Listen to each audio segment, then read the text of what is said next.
and even the closure of the iconic property. But ETEC insists negotiations are continuing and says no decision has been made to shut down the hotel. In a letter sent to the Communication Workers Union, Hilton International Trinidad Limited advised that its lease expires on September 18th, and without a replacement agreement with ETEC, it will not continue operating the hotel beyond that date. The company warned that if negotiations fail, it will be unable to continue employing hotel staff after September 18th. Hilton also stated that under the lease, it expects ETEC to assume responsibility for employees and related obligations. However, it acknowledged it cannot say with certainty what ETEC intends to do. If ETEC does not continue operations, the hotel could close after the lease expires. The Communication Workers Union Secretary General Joanne Ogier says the notice has heightened uncertainty among workers and is demanding answers.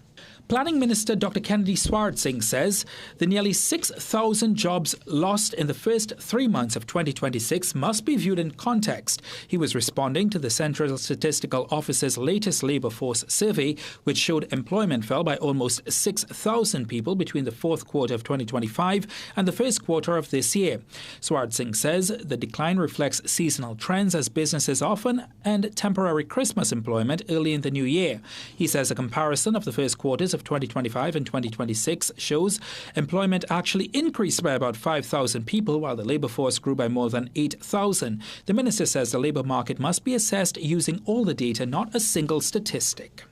Prime Minister Kamla Persad-Bissessar and Opposition Leader Penelope Beckles are at odds over the government's plan to establish 30 joint police and army posts across the country. Beckles is questioning the legality, funding and effectiveness of the initiative, while the Prime Minister is accusing the PNM of standing in the way of efforts to dismantle the drug trade. Beckles has described the plan as a knee-jerk reaction to public concern over crime and questioned whether the government is attempting to revive its previously proposed Zone of Special Operations model. Persad-Bissessar is hit back, questioning why the PNM is objecting to an increased security presence instead of what she described as drug blocks operating in communities. The Prime Minister accused the opposition of protecting what she called its local drug mafia friends and claimed it has consistently opposed measures aimed at strengthening the security services. Beckles is calling on the Prime Minister to publicly address the public's questions on the initiative. Tell us what are the resources? Because there are a number of police stations that are still telling you that they don't have resources. So if you're going to set up these 30 posts throughout the length and breadth of Trinidad, the Prime Minister, it's about time that the Prime Minister stops governing by tweeting, by Facebook, by Instagram, and that the Prime Minister comes and talks to the public. Stay tuned for another news update at the top of the hour and for comprehensive coverage in our midday news and our major newscast at 7 p.m. on CNC3.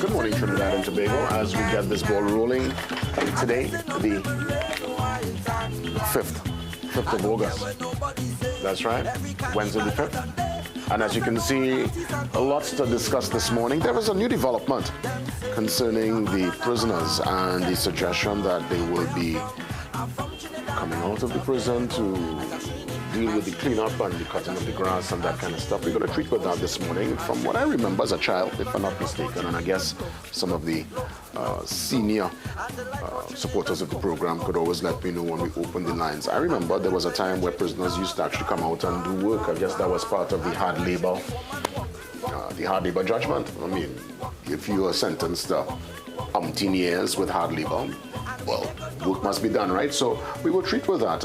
Interesting suggestion, one that is, I would say, in tune with what many would have asked for years. People used to always say, hey, these prisoners, they're going to jail eating food and getting fat and not doing anything. So let's find out. We're going to, again, with a security expert, treat with that particular matter. Of course, this issue of Hilton, back in the news.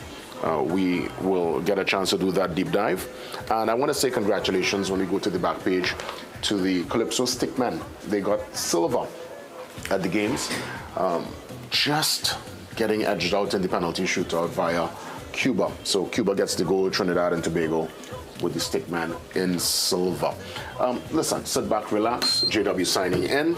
A chance to get the ball rolling on what is going to be a tremendous Wednesday. See you soon. It's your morning brew.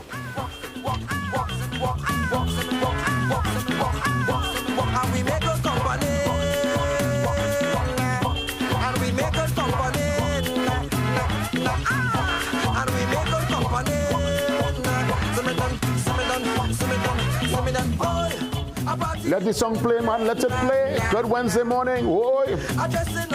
Red, white, and 64 years around the corner of independence. Yes, this is our Independence Month.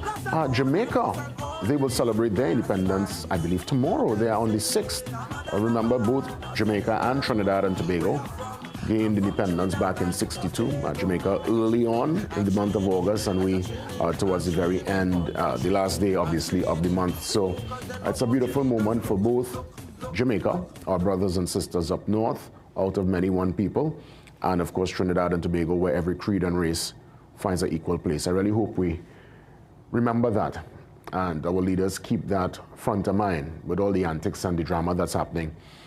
Again, as I said yesterday, I'm going to kind of ease on that because I realize talking about it, and yes, we entitled to get upset, but it's going to give it too much energy and too much life. We have other things to talk about and other issues to treat with, and that's what I'm going to deal with this morning. So let's get to the front page and see what's happening. Listen, if Hilton really makes an exit, what a shambles, huh?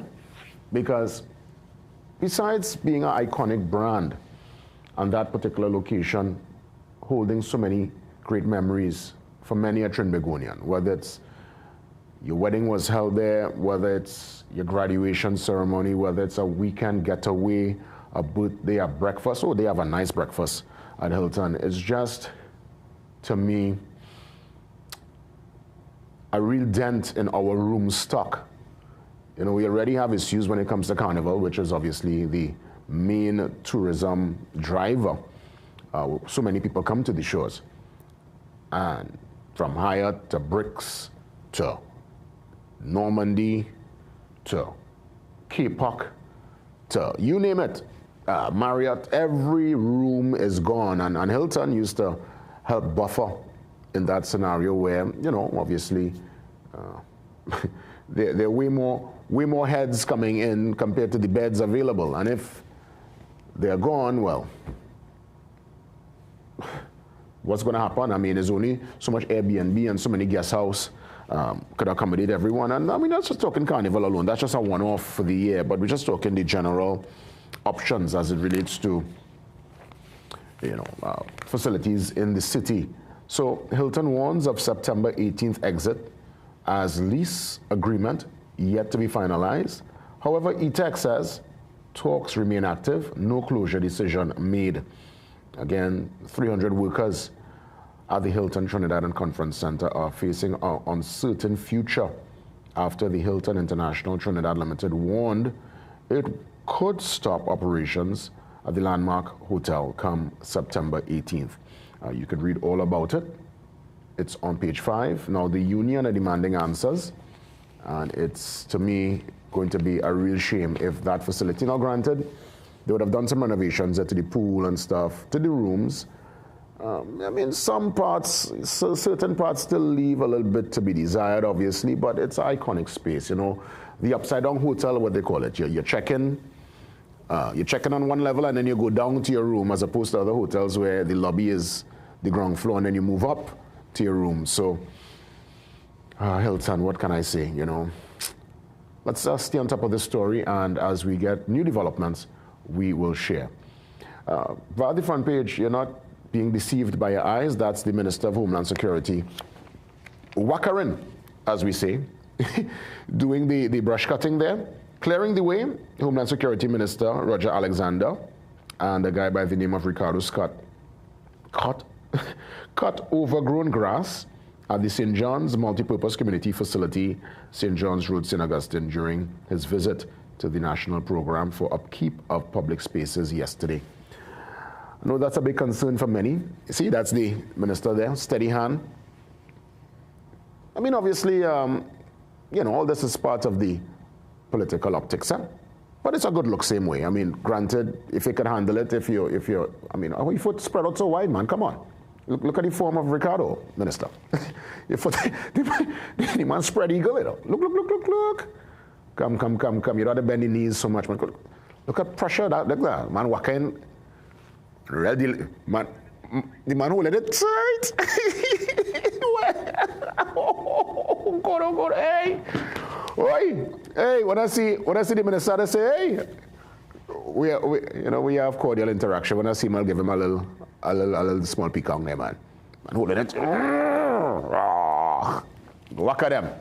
But yeah, again, all part of what I hope and anticipate will be a program to upkeep and to, treat with the place. You drive around and you're seeing bush, overgrown, razor grass, having a time, all kind of rubbish around the place. For those, whoever listening, see Farm Road there that takes you from Wassa to the Southern Main Road. When you're kind of trying to escape that traffic, you could kind of bypass, like that area where Bangladesh is, on that stretch.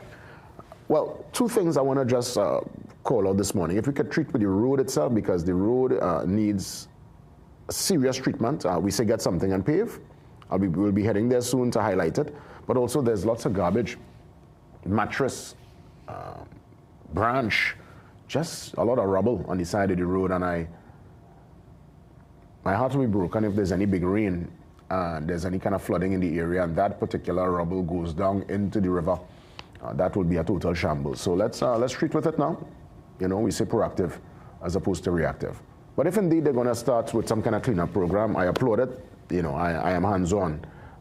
Much needs to be done immediately. Let's head to the back page again. Some action coming out of the games. And, well, our volleyballers there, clearly we tried our best, but Venezuela would have won this one, 3 straight sets. We've actually been not too bad at all when it comes to our volleyball team, right? Not doing too well this time around, but I can't knock these girls. And even the men, we've always had a strong volleyball presence, a nice volleyball culture. I just feel a little more support needs to go their way, and we could probably get to the next level. So again, we thank them for the contribution. And as I would have mentioned, with the Calypso Stickmen, we would have made a good showing. We fell short, but no reason to hold our heads low at all. It was a good fight. We went up against Cuba. Twice we were behind. We were able to come back. It went down to the death, and I believe Cuba would have gone over the line via penalties. So well done to the Calypso Stickman, silver medalists at the CSC Games. 2 days before CPL bowls off in St. Vincent and the Grenadines, and I believe we are in action on Saturday. So we wish the TKR the very best. I went to a function last evening with the TKR officially getting some sponsorship from BPTT. So BPTT and TKR in partnership going into this particular tournament. And we are going to bring you all the home games live, but the games the other games will be coming through delayed. So all the action is actually here inside the Guardian. All right, all TKR matches. Queen's Park Oval, we get ready. CPL around the corner. It's going to be tremendous. As we look to wrap things up and get into our first interview, let's see what's happening via the brief. Family outing here. Williamsville resident Carla shares a light moment with her children, her daughter, nephews, the whole family, taking a nice little stroll there on the Brian Lara Promenade and other parts of the city. Clearly they're really from down south because the way they sit down there and pose off on the bench, many who in town sometimes, I don't know if they clean, they probably sanitize the bench because my goodness, tongue, let me even open up that kind of wounds there. But well done to the family, South family coming to the city, all smiles. Let me see the names here. We have Alina, we have the likes of Jelani, Alexander, and Kelsey. Also, I think this is Ashlyn. Nice. And Scotland launches learning-focused summer camp for children. That's the MP, well, Port of Spain South MP Keith Scotland. All that and more inside today's Guardian. And finally, really quick here, Sheldon, what TNT means to me? It means home, a place of safety.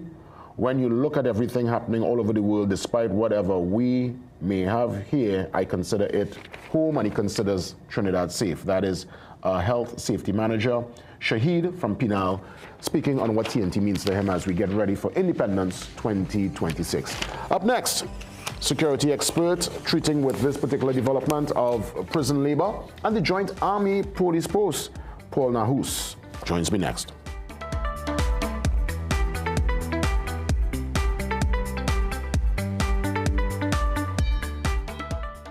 We are your one-stop, most convenient, most helpful, most caring community pharmacy. Our pharmaceutical services include dispensing medicines, repeat dispensing, clinical governance, but we also have a fully stocked convenience store featuring our refreshment aisle, grocery lane, personal care products, toys, pet supplies. We are most conveniently located out of the traffic, just 2 minutes off the highway in Heartland Plaza, Endeavour Chaguanas. Contact us on 220-8705 or 470-5938 and visit us soon.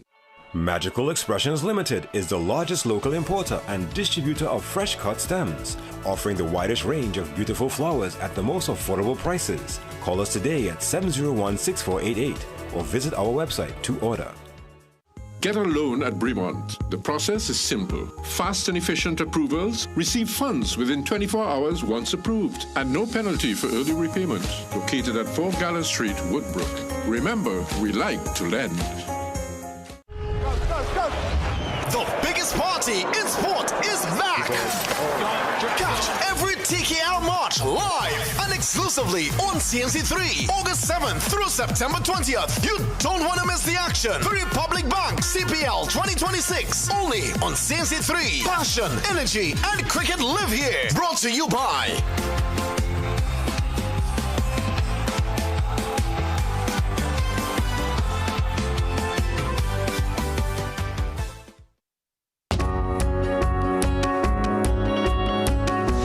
My own personal motto is to show citizens of this country that our stories can be told in a professional and international standard. I want to show them that the journalism they consume on cable TV can also exist here. Each day, that's my focus, that's my drive, to show the stories of our communities, of our people, matter just as much as anywhere else in the world. That's why we are where you are.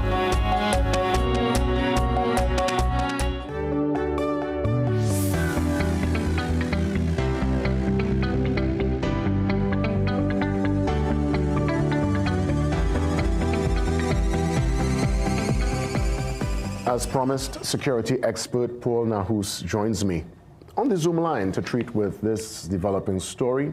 I would love to get some perspective, and as always, Paul, I thank you for the time, and we say a sincere welcome. Great to see you, man. Thank you for having me. Very, very glad to be here. So, Paul, let me ask you, as it pertains to this development of prisoners getting a chance to clean and maintain public spaces, if I'm not mistaken, I remember when I was very small, that was something that used to take place. Of course, I think that was disbanded. I know prisoners would have been doing a little planting. You always see, certain prisoners literally opposite Golden Grove, treating the crops that I'm sure will feed the same population inside the prison wall.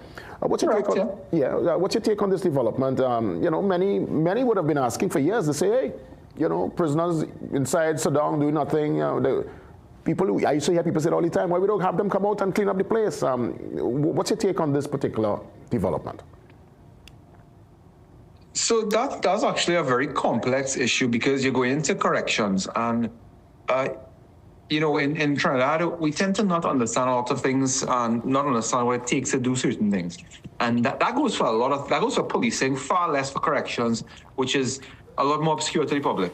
So there are outgangs in prisons. It's nothing new. However, I don't think it's a bad suggestion at all. I think the says on the right track. What's important is the framework, and we have to understand something, that the prisoners who are sentenced to hard labor the majority. Remember, prison system. It's really moving towards a system where we seek to rehabilitate, because people will say that prison officers, their job is to secure prisoners and so on. Their job is not just that. Their job is public safety as well. And part of public safety is doing what they can to rehabilitate. So there are a lot of rehabilitation programs in prisons. They actually have a very vibrant agriculture program, landscaping program, this type of stuff. So it's not a bad idea at all to have them fill in those gaps. However, we have to understand two things. We have to understand, one, that the success of this is all dependent on the framework and how it's managed. And we have to understand how much labor you're actually getting from it and what it costs the state to do so. Yeah. Now, for example, the remand population is the highest prison population. The remand population would not be part of this because they are not sentenced to hard labor. Remember, people who are remanded, they're not convicted as yet. So, not being convicted, they have not been convicted to labor. They actually, the majority of them, if not all, I'm subject to correction here, can't access the rehabilitation programs. So the first thing we have to understand is that anything in terms of that has to be rehabilitative. And the public likes to say that, or likes to see that people are being punished. And I'm not disagreeing, because I have zero sympathy for criminals. I really don't. However, we have to understand that it's a public safety issue, that being punitive alone does not deter repeat offenders. Usually it does not stop the career criminals. A lot of times it even desensitizes people that go in to it, who become career criminals. If you look at it as a punitive measure only. And I would imagine, to Paul, it will probably take people that they will evaluate, folks who, well, as you said, who are probably sentenced and probably on their way to be released, because the fear would be that, okay, prisoners out cleaning the field, and let's say someone who associated or who are part of some syndicate could come now to try to break this person free. That would be a concern on many people's mind. Now, I know that obviously prison officers alongside with probably TTPS would be there to secure the premises, but I guess from a security standpoint, how do we ensure that we tighten that part of it so that there are no loopholes, no avenues for escape? Sure. So, I mean, you're obviously very well read on it to say that, or you just kind of figured it out. But a lot of the guys that's part of the outcome programs and these kind of things, we give those, I don't want to say privileges, but that type of leniency in terms of letting them be able to do different projects and such. Those are guys on the way out. Those are guys that some of them come at the end of the sentence or so. And those prisoners are assessed by the prison. They don't just put someone in a program and do this and that. They are assessed by the prison, and the prisons, I think, do a very good job of the assessment. And also now you speak about the actual security in terms of somebody escaping, in terms of somebody pulling off a hit, these type of things. It will create a strain on the prison system in that the security is not just put a guard with a gun. Well, the watchman thing is not you need very, very tight security on that. Again, the program is well managed. If there's an incident, there needs to be assessment of that thereafter. No, I'm not knocking the program. I think it's a good suggestion if it's used in the framework of being rehabilitative, because you go out and people like to say, I don't blame people. Again, I don't have sympathy for criminals, so I don't blame when people say when they say that, all right, good, let them work in the sun, let them do this, let them do that. It's more important to make sure it's in the proper rehabilitative framework, because that person is going to be released. And when that person is released, are they being equipped with skills, not just clean up beside the road? Are they being equipped with the skills they need to become members of society? So there's access to the amount of labor, there is the issue of actual security, and then there's the rehabilitative part of it. And again, I think it can be very successful if it's done in the proper manner and it's given the proper framework. I agree with the program. Yeah, well said. Or added to the rehabilitative program, I should say. Yeah, because again, it's one that, many would have suggested over the years that we go down this road, and it's really, it's kind of refreshing to see it's being considered. Obviously, I know they're going to work this out. Certain, you have to cross the T's, dot the I's, obviously. Yeah. But it's one that many would have asked for many years. Another request that was made by the population, visibility. They want, well, if if given a chance, people want a police on every corner. Obviously, that can happen, right? No, they can't do that, yes. Right. Now, with this joint patrol and the fact that the police posts are going up and, you know, the army is getting involved, your reaction to that development, that should augur well for many in the population who want that level of visibility and want them to be located in strategic locations where there might be an uptick, or at least there is that presence to be a deterrent, as it were, to criminal activity. Well, the thing is that the first thing is that for a little while now, the police have been losing the trust of the public, and I'm starting on that because accountability is vital in when you're increasing the police presence. The accountability systems, because we could have a whole discussion on that. However, in terms of those 30 police posts, I believe that the Homeland Security Minister would have suggested and the Prime Minister would have agreed with. I mean, I agree with it. Again, we're going into framework now. And I agree with it in the sense that you have these 30 posts.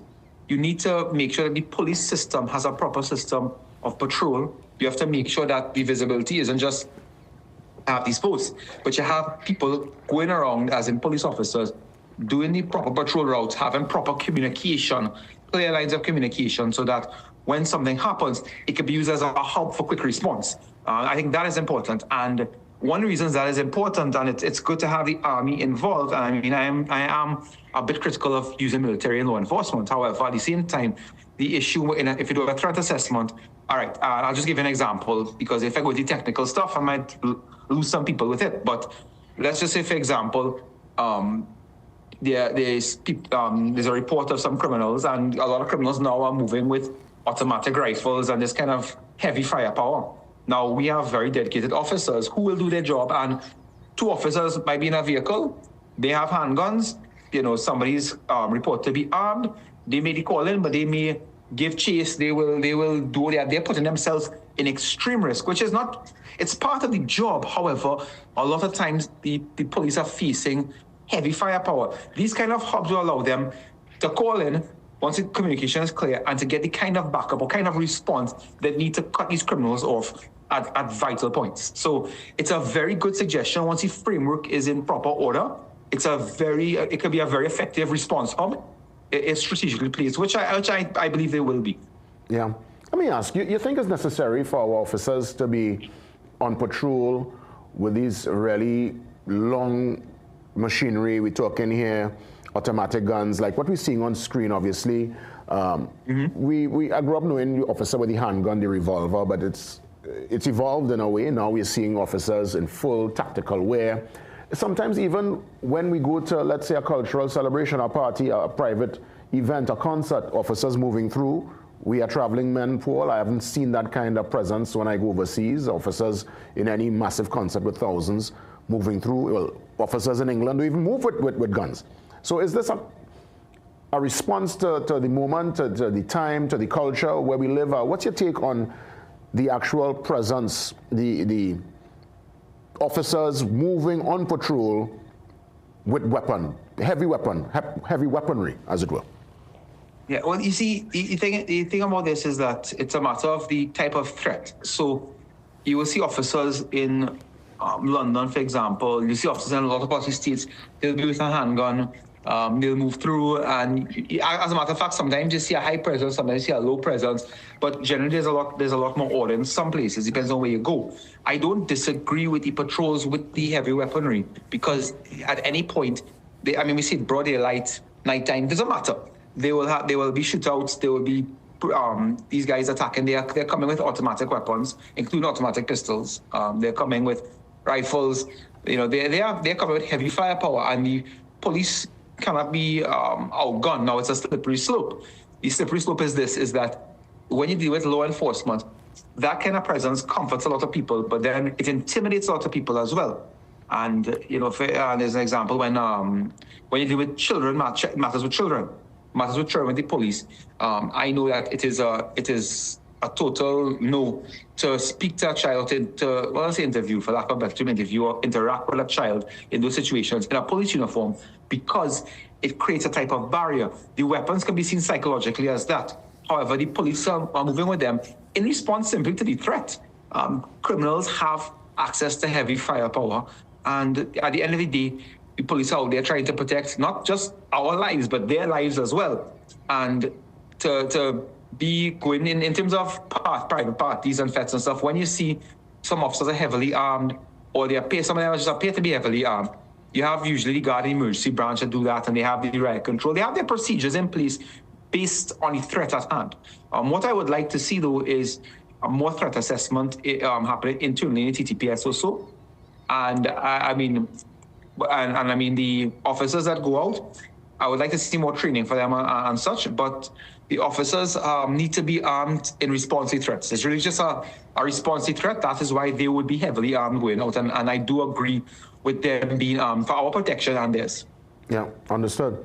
On a personal note, what's your advice? We'll come back to a little bit to the joint patrol, but just as you're here with me from a security standpoint, for citizens looking on, just to secure their premises, to secure their space.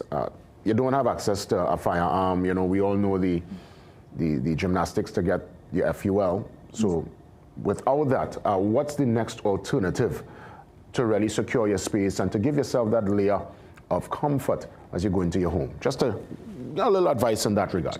So, you know, in dealing with security, we're going too deep into it. You're dealing with layers of protection. You're dealing with systems of delay, because anybody can break into anything or get anybody, given enough time, given enough training, and given the right tools. So what you do is creating barriers and system of delay.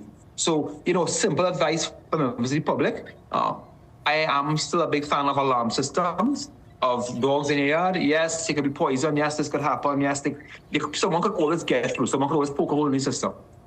Or suggestion.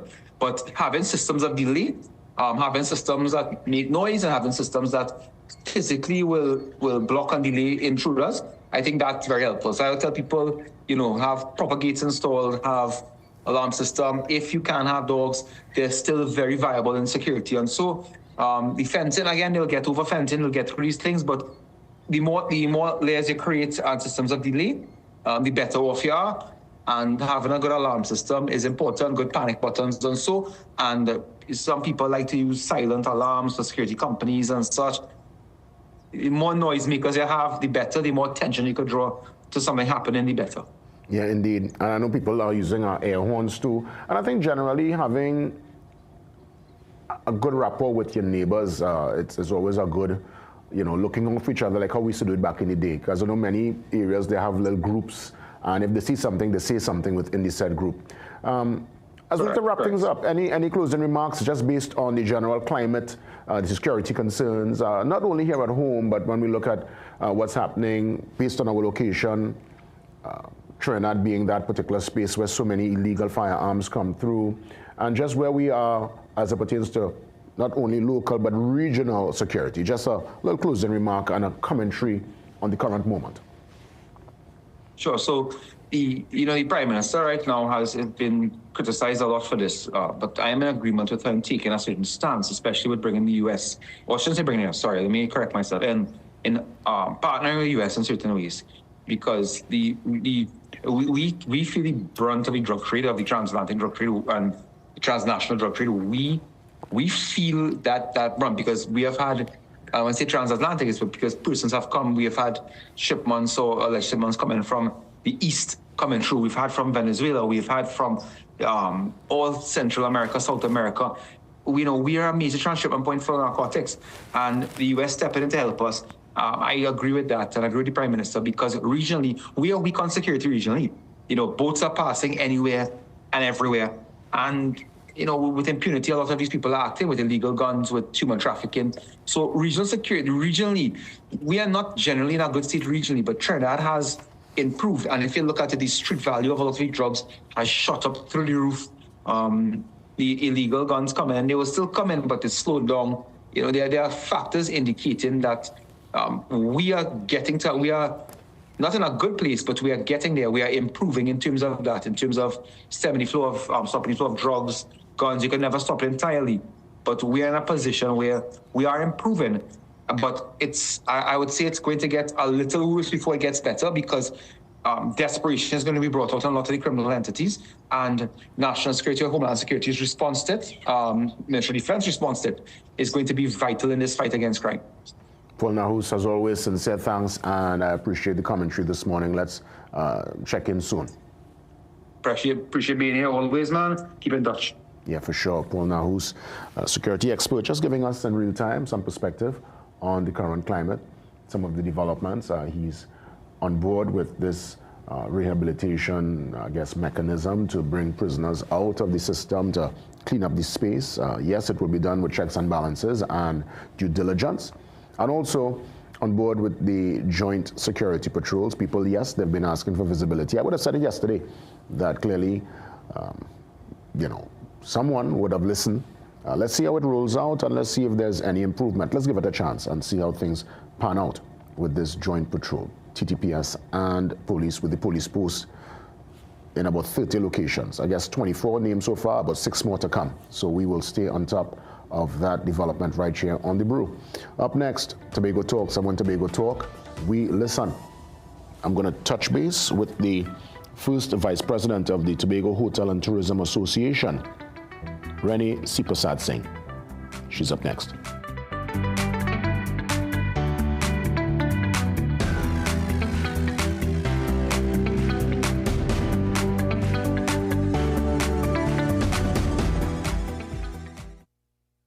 Looking for the ultimate gaming experience? Welcome to Phase 22 Gaming Lounge, where gamers of all ages come to play, compete, and have fun. Dive into your favorite games on PlayStation, Nintendo, Xbox, or race on our high-tech racing rigs. And experience the thrill of VR with PlayStation and Meta Quest. Our lounge is safe, comfortable, and perfect for everyone. When you're done, check out the latest gaming systems, accessories, and even Samsung and Apple phones. Visit us on the 2nd floor of Gulf City Mall or call 786-2404 to book your gaming session today. Do you think all dishwashing soaps are the same? With some, they require more effort, and they don't wash as much. Try Dawn and discover its grease cleaning power. Dawn removes stubborn grease easier and faster than others. Additionally, it foam lasts 50% more. With Dawn, you use less product to clean more dishes and save with every wash. Dawn, triple grease cleaning power. The Israelite Church of God in Jesus Christ, teaching the truth about God's people, God's plans, and the secrets of God, all written within the pages of the Holy Bible, which is the Word of God. Watch The Hidden Truth every Thursday at 5:30 a.m. to 6 a.m. on CNC3.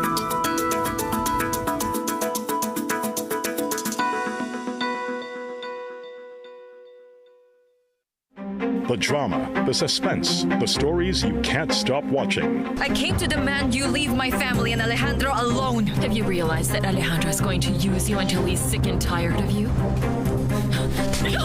Every week, CNC3 brings you the drama and suspense you love. Your father left her mother for another woman, and your mother has breast cancer.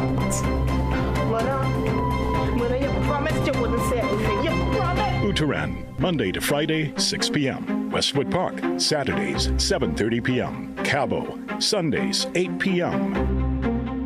Only on CNC3.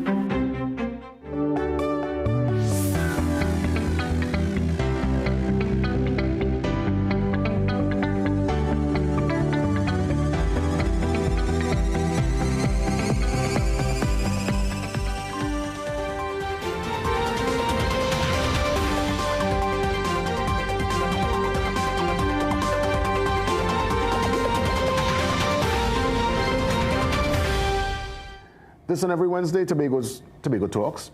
On Tobago Talk, we listen. The first vice president of the Tobago Hotel and Tourism Association, Renee Sipasad Singh, joins me on the Zoom line. Renee, great to see you. Good Wednesday morning and welcome. Thank you for having me. Of course, we're looking forward to your commentary because you could tell us in real time what's happening, more so with the water concerns. I've seen a couple of weeks ago where a hotelier towards the more, I think, Speyside, rural part of the island had to get truck-borne supply to fill up the tanks. Obviously, that's a guest's greatest nightmare, to go to a hotel, turn the tap on, you can't take a shower, you can't brush your teeth, you can't function. What's the latest? What's happening right now in real time as it pertains to water concerns with the hoteliers? Well, in real time, as it stands for the August holidays, which of course is a very busy time for us, most accommodation providers have said that things are steady, are okay. There is truck-borne supply still being utilized from time to time. In the last couple of months, however, it really was pretty tough for a lot of the tourism and hospitality players on the island. There wasn't sufficient truck-borne or efficient enough truck-borne supply. Several properties ended up running out of water, and unfortunately it did result in several guests leaving the island or leaving hotels and having to change. And of course, many hotels would not have budgeted for the significant expense that was incurred by having to pay for truck-borne supply. And in that regard, Rennie, really fast, and I'll let you continue, but I want to ask, as you touched on that, is it that that cost now, is it going to be transferred to the customer? Because clearly you didn't cater for this cost. Truck-borne supply of water could go into the thousands of dollars. That's extra now on the expense. Does the customer now have to foot that bill? No. I think certainly at this stage, properties would have absorbed that cost. Certainly, of course, it ends up being an expense that, as you quite rightly said, is unanticipated. What we hope now is for a more sustained approach along with WASA so that we can plan, because I think what had happened prior was that it was very fluid and communication was not as strong as it could have been then. Although I can say now that the association had a meeting actually with the senior management of WASA. And since that time, there has been an agreement for us to collaborate more closely so that we can plan and treat, because it would appear from what WASA said, and I know they would have put out press releases in that regard, that there is a significant deficiency in water on the island. As we understand, Trinidad also has the challenges. The key is, of course, how to manage it, particularly in Tobago's case, where truck-borne really is, at the moment at least, the only alternative. Understood. Vice President Sipasad Singh, let me ask, as it pertains to quality control in terms of the rooms, who's the organization? Is it someone from the THA? Is it that you all manage this yourselves to ensure that the rooms are fit for purpose? You know, properties that are close to the sea are not affected by the sea blasts with rust, and you know, that's been some of the complaints coming in, that property look nice on the outside, but when you step into the room, it leaves much to be desired. Who's the person to deal with that checks and balance, as it will? Well, it's a combination of things. I mean, we currently don't have a national body that manages accommodation per se, because, you know, a lot of people always refer to the ratings, you know, star ratings and so forth. Trinidad and Tobago does not have that official body that does that, and it's something we have to look at. But in terms of Tobago's scenario, to a large extent, it is managed by the properties themselves, but the Tobago House of Assembly also has an inspection unit that visits hotels and gives certification to properties. And then, of course, the Bureau of Standards also has their own rules and regulations. So there are a number of areas that are available to accommodation providers to meet what we would call minimum standards. But it's currently primarily self-managed. Okay, understood. You know, a major component of business is when there is a major demand and limited supply, the price goes up. And I'm framing this to ask, what's the scenario for Tobago Carnival? I know the demand and the request will be at its peak. And I hope that Tobago doesn't go down the road that we have gone down here in Trinidad, where the average room that might be $190, $210 US a night could jump somewhere to $600 and $700 for one night. My question is, you know, everybody obviously is entitled to set their price, but what's the conversation like? Are you going to ensure that you keep the rooms affordable for the upcoming Tobago Carnival? Well, I don't think there's any particular plot or plan for anybody to price gouge. I mean, if you're referring to particular circumstances where it seems certainly unfair, I mean, you're free to address that with the Hotel Association if those persons are our members. But generally speaking, hotels will set their prices. There's something called yielding. It happens with airlines too. Once demand is picking up, prices would marginally increase depending on demand and supply. This is a worldwide phenomenon. It's not unique to Trinidad and Tobago. It happens in other islands. It happens everywhere else. But marginally being the key word, I mean, we understand that, if there's a big demand, marginally it could go up. But sometimes we see prices doubling and tripling, And this is not only a Trinidad experience. We're seeing it in Grenada. All these areas where the carnival is hot and there's a big, big request. The average person can't even afford it anymore. Yeah, sure. But again, it's usually based on demand and supply. I mean, there shouldn't be any deliberate price gouging for the sake of doing it. Okay. Either. Understood. And it's not something we would encourage, anyone to do. Understood. Just have to put that in there because I know that's a big time coming up. How's the... Well, I mean, I know July clearly was a great month. I was trying to come up weekend, couldn't even get a flight. How are things shaping up? How's August? Is it that the hotels are smiling going into this August month? Well, July, August, of course, is traditional summer period, as we refer to it here. Of course, we welcome a lot of our Trinidadian families and friends to come across and visit Tobago. The Tobago Heritage Festival is currently going on. So, yes, it is a busy time. It's usually one of our peak seasons. And the island, there's a lot of activity happening on the island currently. So if you can get across, there are always gaps. There's always room at the inn. So we encourage people to please continue to try. And we are more than happy to welcome you to Tobago. Indeed. As it pertains to the supply chain, when we're talking here, food, the raw materials required to ensure that your guests get a healthy breakfast, get some lunch. Where are the products coming from? Is it mainly Trinidad or is some of just the raw material homegrown there in Tobago? It's a combination of both. I mean, a significant amount of it still is imported from Trinidad.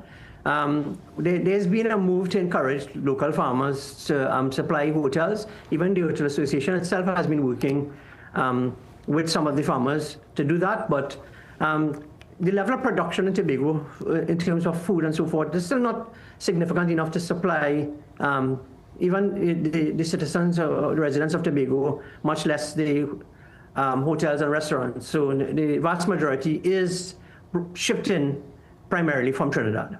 Yeah, understood.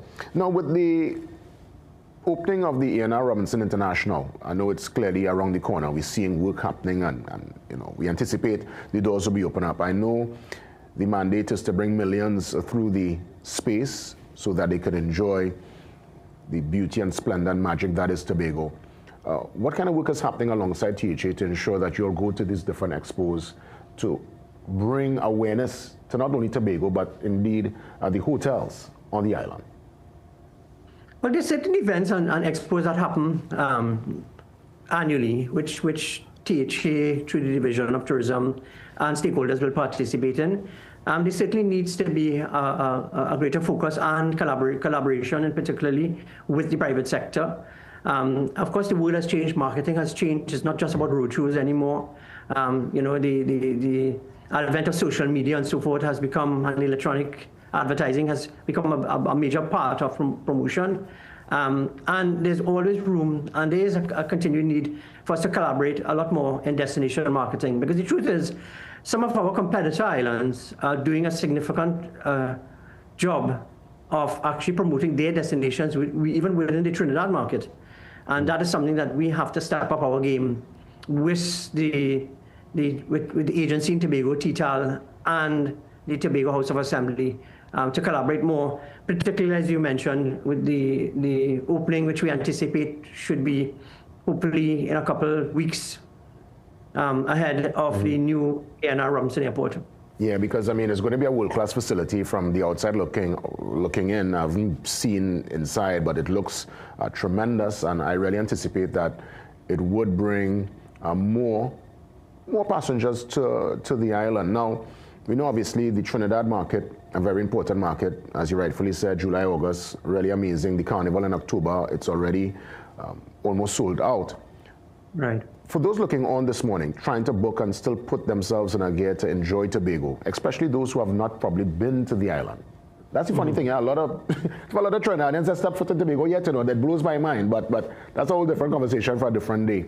Could you walk me through the ceiling price ceiling price to floor price in terms of the range to get a hotel? Like, let's say the cheapest room will come in at how much a night to, let's say, the most exclusive and you really want to splurge and to have a good time. What's the range we're looking at here?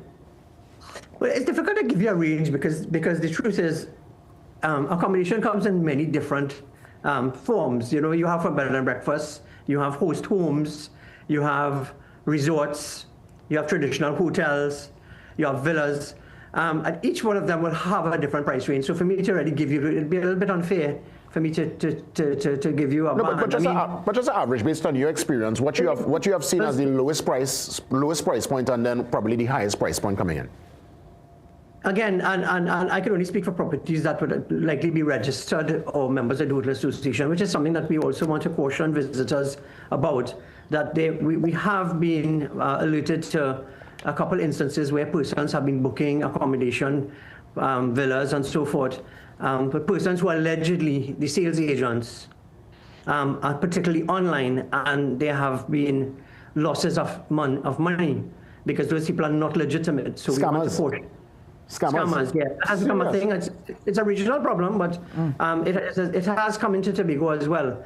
So maybe it could be the genesis of your question, because in those cases, there are people that are putting very exorbitant or very unusual prices. And that's why, because I noticed, and that's why I'm asking, because I know, I kind of know why. Yeah, I kind of know there's an average price you might pay, like, let's say, at 400, 600 minimum, and some of the prices.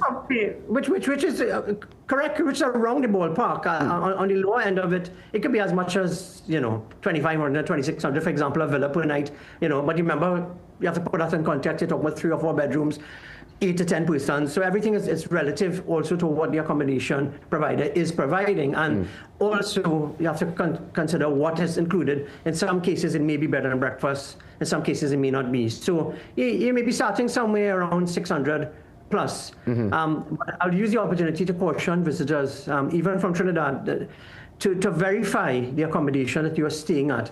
Because we have actually had complaints where persons have come and literally reached there and it doesn't exist. Though they are the exception and it's not a major issue, certainly we don't want that to happen. You can check the Hotel Association website. The THA also has their own process where they have registered properties. So please use that and use legitimate and well-known booking engine sites. If you choose to do that, you don't always have to book direct. And there are many very reputable agencies in Tobago that do reservations and bookings. So please, before you part with your money, verify that these accommodation providers are legitimate. Yeah, thanks for that clarity. How can one, I guess that's a TTPS issue now because that's going in the realm of fraud. Yes. What can someone do? What's your suggestion or recommendation if someone is duped in that regard? You reach to the property and the booking was never legitimate and your money already gone, jumping up in old mass, as they say. What does one do at that point in time? Well, certainly you want to contact the police. You want to make a police report officially. Certainly if you were engaging in that transaction, you would have had some level of dialogue with the individual or individuals. You keep records, proper records. Receipts, telephone numbers, etc. So you have all the information at hand and you report it to the police. Unfortunately, as it stands currently, that it really is a TTPS matter. There are moves being made, even with the Hotel Association, to encourage more and more persons to be registered members. You mentioned before, and I suppose this is probably why you would ask the question about the regulations and the standards and so forth. There's a lot of collaboration going on to legitimize and register. In fact, one area that is a positive that can help also is the fact that with the landlord registration, there are a lot more properties having to fall under some form of notification so you know that they exist. The only thing you can currently do, to be quite honest, is to report it first and foremost to the police. And if you want to reach out to the Hotel Association and let us know, it's good for us to also have a database, or we can take note of names of properties that are being pushed. And in some cases, people actually use legitimate properties, names and everything. But there's no contact with an owner. So at least we are aware.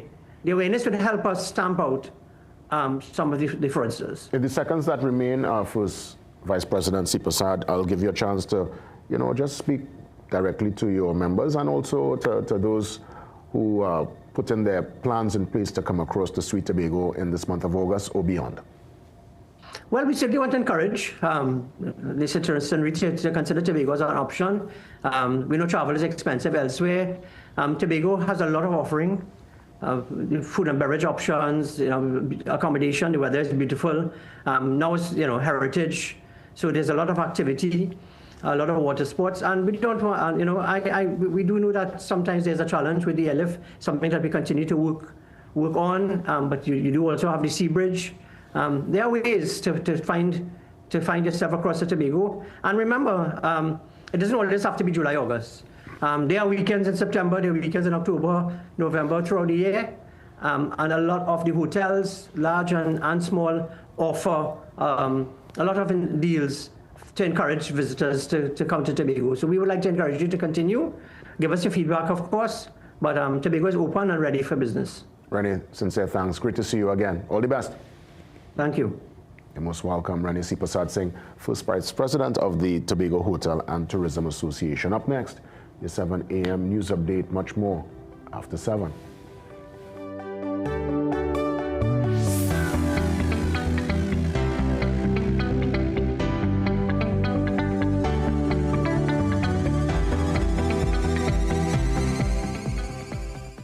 Heart disease is the #1 cause of death in Trinidad and Tobago, driven by 2 silent threats, diabetes and high cholesterol. But now there's a powerful ally, introducing Berberine Plus by Asia Nutrition, clinically proven to stabilize blood sugar and keep cholesterol levels in check.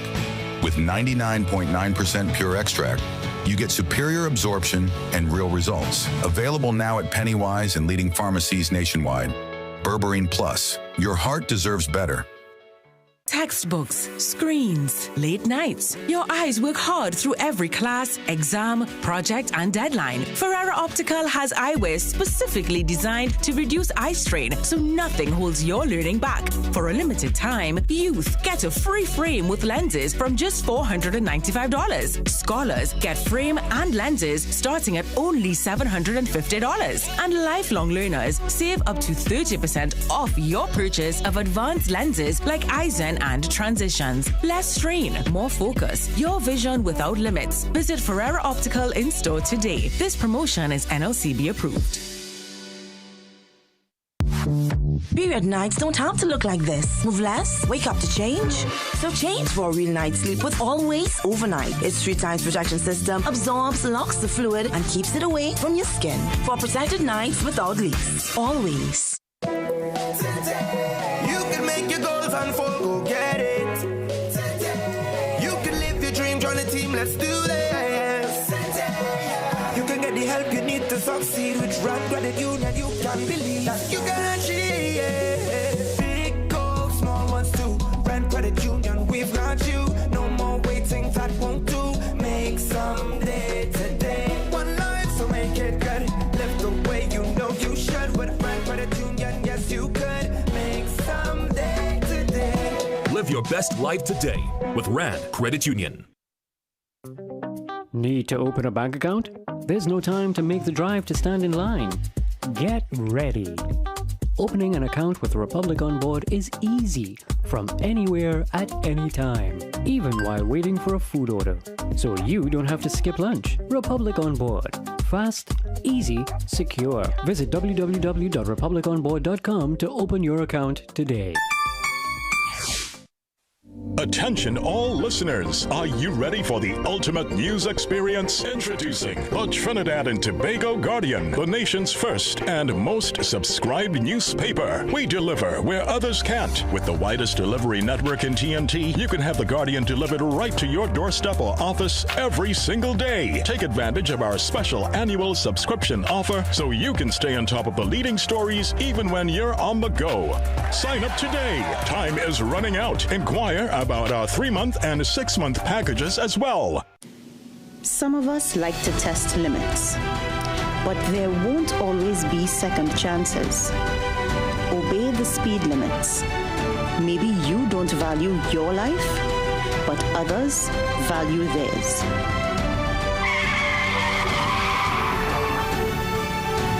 A message from the TTPS. Time check, brought to you by the Central Bank and the National Financial Literacy Program.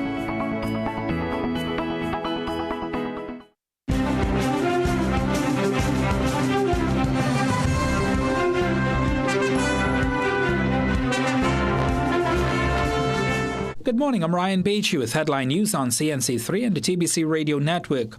Homeland Security Minister Roger Alexander says the joint police and military posts are only one part of the government's anti-crime strategy.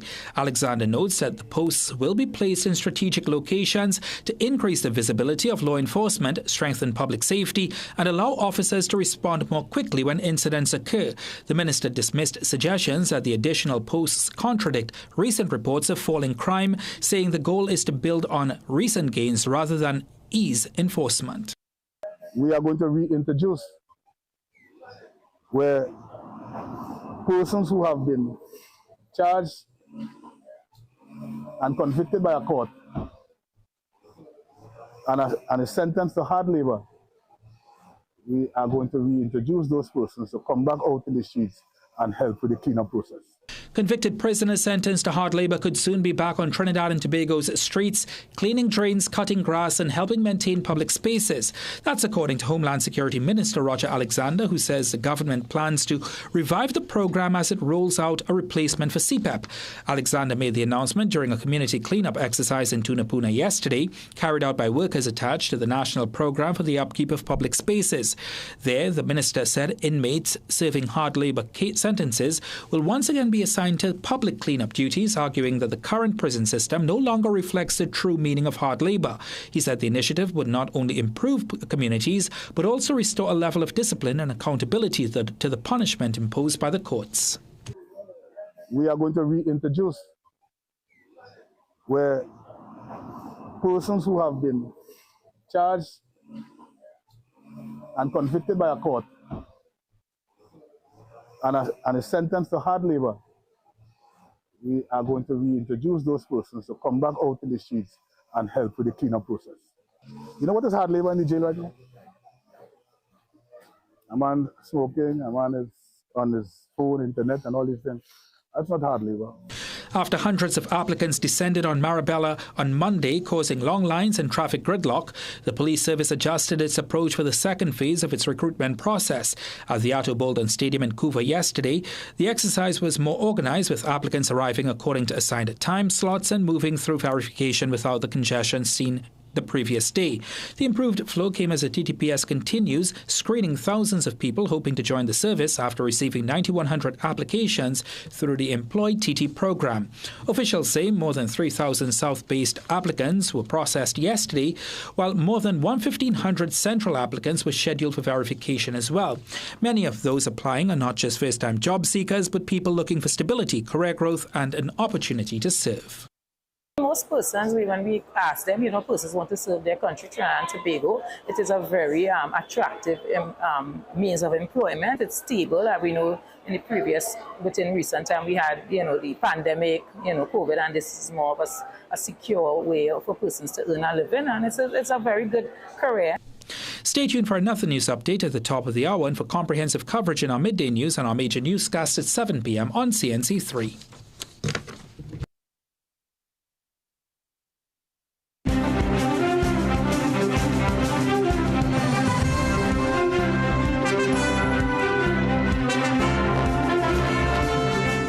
Gaming Express Limited is a premium importer and retailer of the highest quality brand name electronics. We stock the widest range of PlayStation, Nintendo Switch, Samsung, and Apple devices and accessories. Visit us at Shop 52, Level 2, Gulf City Mall in San Fernando, or contact us by phone or WhatsApp message at 687-7480 or 301-9797 or 798-1280. Like our Facebook and Instagram pages for updates on products and services. KC Ginger Mint, your trusted and natural wellness. Now with healthier options. KC Ginger Mint with honey and lime. KC Ginger Mint with orange and KC Ginger Mint with lemon. KC Ginger, honey, lemon, lime, and orange. Natural and trusted for generations for soothing sore throats and digestion and boost immunity. Get your new KC Candy Ginger Mint extended range today and breathe naturally. Things don't always go as expected. Be ready with Trinry for auto, home, business and group life. Call us at 800-TRIN or visit trinry.com today. Huge insurance premium. Pay your premiums bit by bit with FlexiPay from Trinry. For more manageable auto, home and commercial insurance payments, call us at 800-TRIN or visit trinry.com today. Trinry. Premier insurance coverage for less. School closed and traffic light, so your house could finally get some attention. And at ABC Doors and Windows, our regular prices going on vacation too. From July 25th to August 8th, shop our mid-year home upgrade sale and enjoy a minimum 10% off store-wide. Get 10% off wooden doors, steel security doors and locks, 15% off windows, quartz countertops and aluminum sliding doors, and 20% off SPC flooring. Before the back-to-school rush starts, upgrade for less at ABC Doors and Windows, number 1 Chanka Trace, El Socorro South.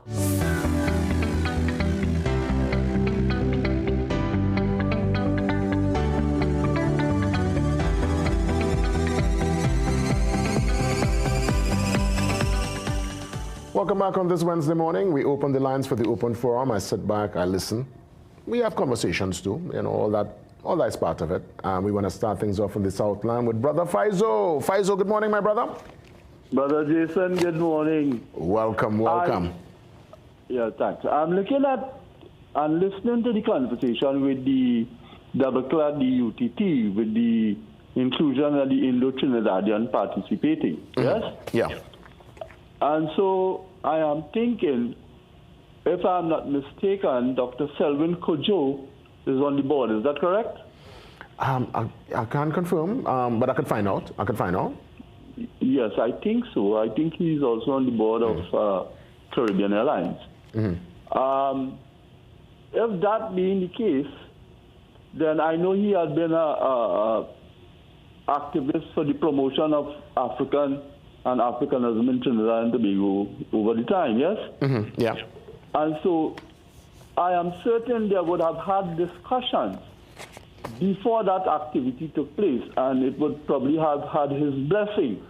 I wonder, Faizo, you think the board gets involved in such an intimate level on a cultural program? I think that's more the marketing and that's more the marketing arm, I don't know if the board will get involved in something like that, And so this is the reason I am calling. If we are not certain, then we need to verify who played what role. Yeah, true. Correct. Yeah, very valid. Yeah. And I'm thinking it'd be very nice to have an interview with Dr. Kojo with respect to the matter, because it's blowing up in the air and people are expressing sentiments rightfully or wrongfully. But I think we need to address the situation and find out the origin of this thing, how it started and how it got there. Yeah, just to have a clearer picture. It's almost like reading. It's almost like like reading the room. I guess it's about reading the room. I would imagine, and I don't know if they were able to read the room. But I will ask a question in terms of Mr. Kojo. And the other thing I want to touch on is that I endorse the police service initiative with this 30 or 36 police posts that they would want to set up. I am saying to you, Jason, without any hesitation, that it is going to save a lot of lives. Hopefully, especially people in the high-risk areas, Jason, who tend to gravitate towards crime. So I see it as a blessing to Trinidad and Tobago. Hopefully it works. I'm not saying it's going to work, but we would have the ability to tweak it and make sure we head in the right direction. Faizo, I'll tell you this, I'll tell you this, we're on the same page, because yesterday I would have said, let's give it a chance. People said they want visibility. By all means, let the visibility take charge. And I also want to say to you that, a lady would have countered my contribution the other day with respect, and she said it was John Humphrey who said it in Parliament. What John Humphrey did was raise a question, yes, and as a reminder, but that emanated from Dr. Ellis Clark's days. With respect, we are not ready for an Indo-Trinidadian Prime Minister. And I ask you to do your research and come back and inform the public, please, because misinformation is something that goes around, and you know it doesn't augur well for Trinidad and Tobago, especially with our race relations. All the best. Take care, my brother. Have a nice day. Yeah, all the best. All the best. Santa Cruz is standing by. Yes, morning. I'm Jason, and I'm happy to get through because at one time I thought the program was Shaguana's program because he's getting in anytime he wants. I hear, we are here, Santa Cruz. Go right ahead, man. I'm listening. Go ahead. Santa Cruz? If I make my contribution, I want to first compliment Shakira in terms of what she's doing with these young African children from Uganda and promise to make them part of her program continuously and also using her royalty to make sure that they get the education and promise them that they have a job when they leave school. I think that is commendable. I also want to compliment the woman.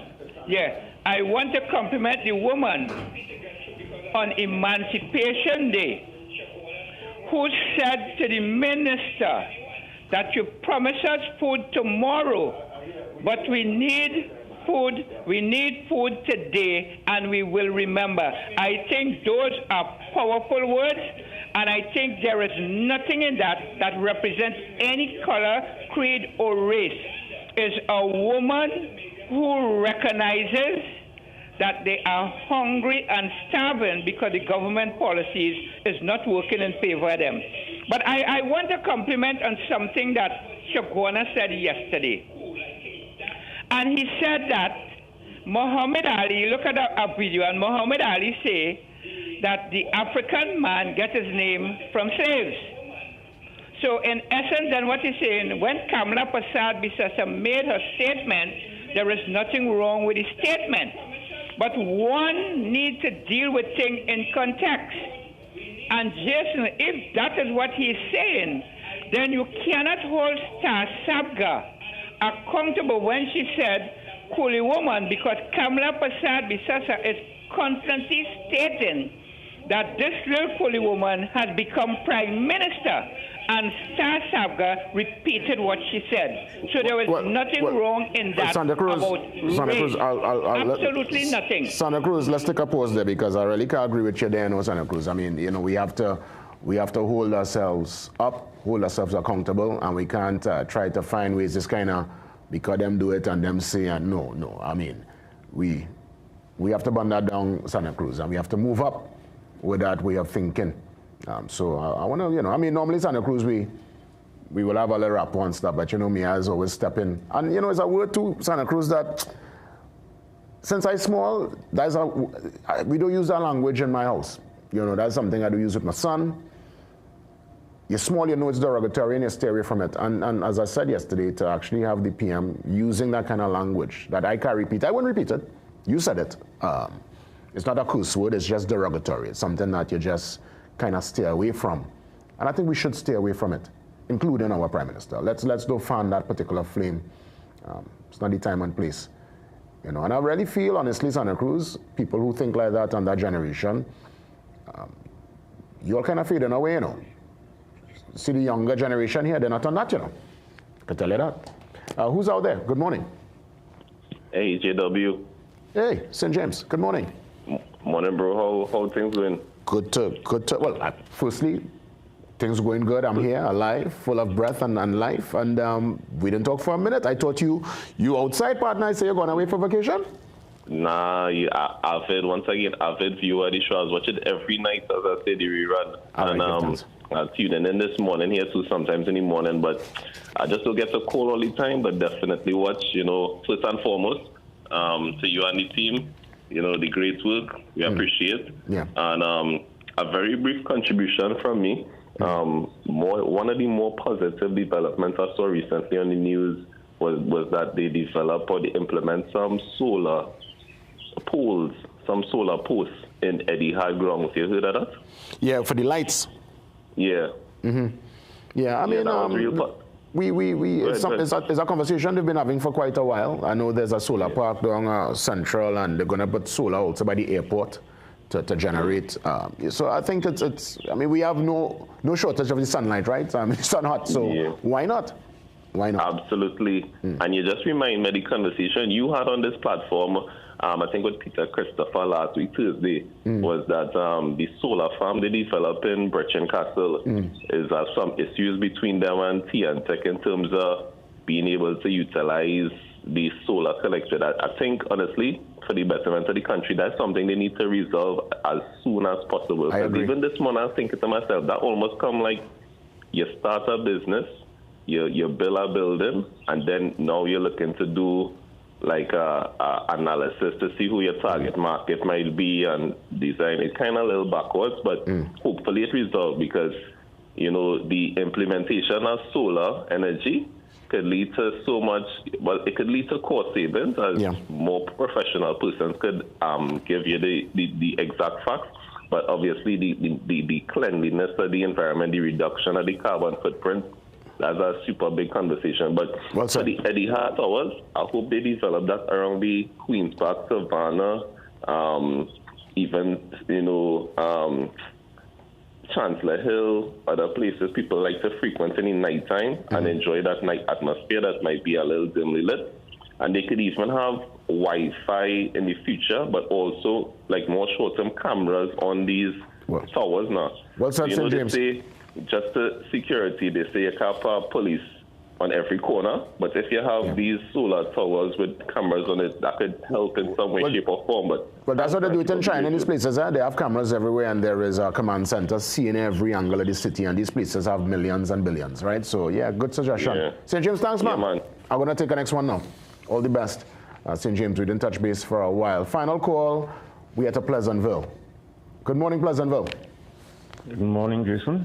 Welcome. Go right ahead. Yeah, Jason, very quickly, you know, this police post, soldier police post, like I said before, that's a rehash of the 2013 soldier police bill that had failed. The Police Association and Welfare Association, they opposed it, and the Senate rejected it. And so they are finding a way to bring it back. The thing with the police post is, well, joint soldier police post is that who will be in charge of these posts? And these are permanent posts, eh? Who will be taking command from who? Is the police? I feel it will be the police, Pleasantville, and the soldiers are really there to assist the police. Listen, the thing is, Jason, you said you have 30 police posts that you're going to put up there, but you named 24 of them, and you have 6 on hold. I saw nothing. The closest to the west I saw is Mova. By the lookout. Nothing in the Martin area. Yeah. Nothing in these areas like Steelers and Beacom and Carnage and stuff like that. I don't know why, but the thing is, this idea that the minister has to put people who are convicted of hard labor. What was URP? I know. If I recall, URP was intended for these people who came out of jail and couldn't get jobs. That was a way for them to get sort of employment relief. Yeah, it was, yeah. So I think, you know, what bothers me, Jason, is that this Prime Minister we have, she continued to, I don't know why, somebody asked her, why is she shunning the media? Why? To be seen is to be believed. Why does she continue not to respond to the fact that she's not facing the media? We need a media conference. We need a frank discussion. Yeah. We need for you to be misunderstood and to be judged. You asked for the job. To be understood or misunderstood, I understand. Let me ask you this, Pleasantville, before you go. You don't think people want the visibility in terms of the police post? I think people want that visibility, you know, they've been asking for it, you know. Jason, the thing is that these criminals are always one step ahead of you. Yes, we need visibility. We need visibility. We need mobility out there also. And having a police post out there, yes, it's a location where, you know, but most of the time, the police, law enforcement responds to things. They respond to a crime. stopping the crime. These criminals are going to find creative ways. We don't want that. But this needs also is not just the police. We need the courts, the judicial system, the slowness of the judicial system. We are seeing where people are being, cases are being thrown up because the police, they're not prosecuting them properly. They're taking years. And this is part of the equation. Well, Pleasantville, I want to hear you. I mean, let me hear you. I hear you loud and clear. I appreciate the contribution. I hear the passion in your voice. We'll stick up in for now because I want to move on to interview. But I want to thank you for the contribution and for all who stepped forward to share with us on Santa Cruz. I mean, going forward now, let's ease up. Even if it's something said and it's derogatory, I don't want us to repeat it on the program. Let's make sure we set a particular standard and we hold ourselves to a higher place. You see this kind of classless, baseless kind of guzung peng behavior going on, especially from the leadership of the country. We can have it. And we have to call it out, and we can repeat it, because we are no different. We have to hold ourselves to a higher standard. It come like we now have to lead the leaders. Because clearly, if we follow them, well, civil war we want, we don't want that Santa Cruz. We don't want that.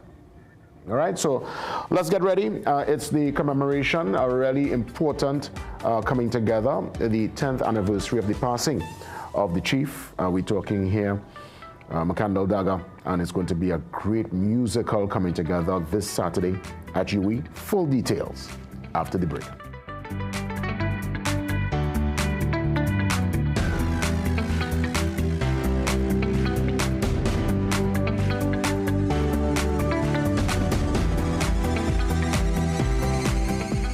Considering a career in procurement or supply chain?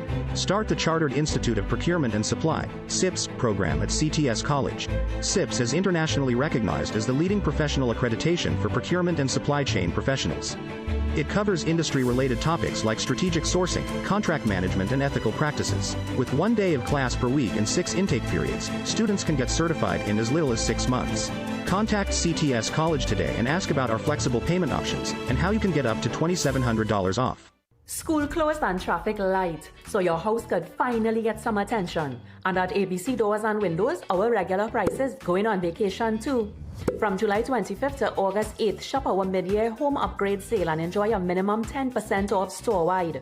Get 10% off wooden doors, steel security doors and locks, 15% off windows, quartz countertops and aluminum sliding doors, and 20% off SPC flooring.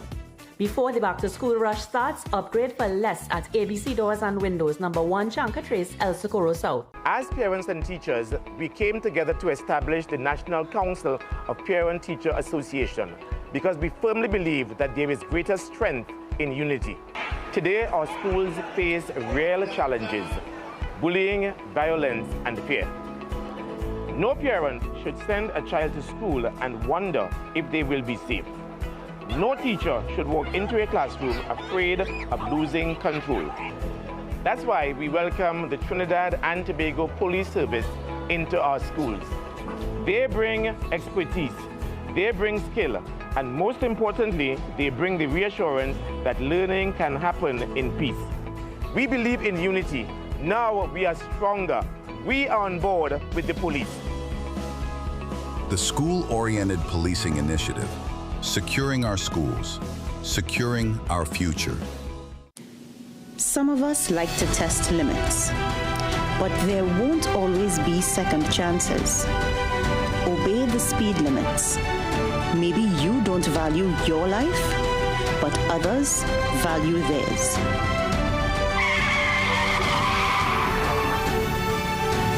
A message from the TTPS.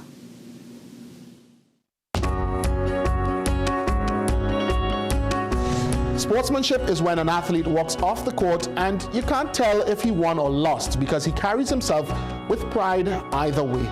This quote is an embodiment of sport, and for me, sport is an embodiment of life. We are where you are.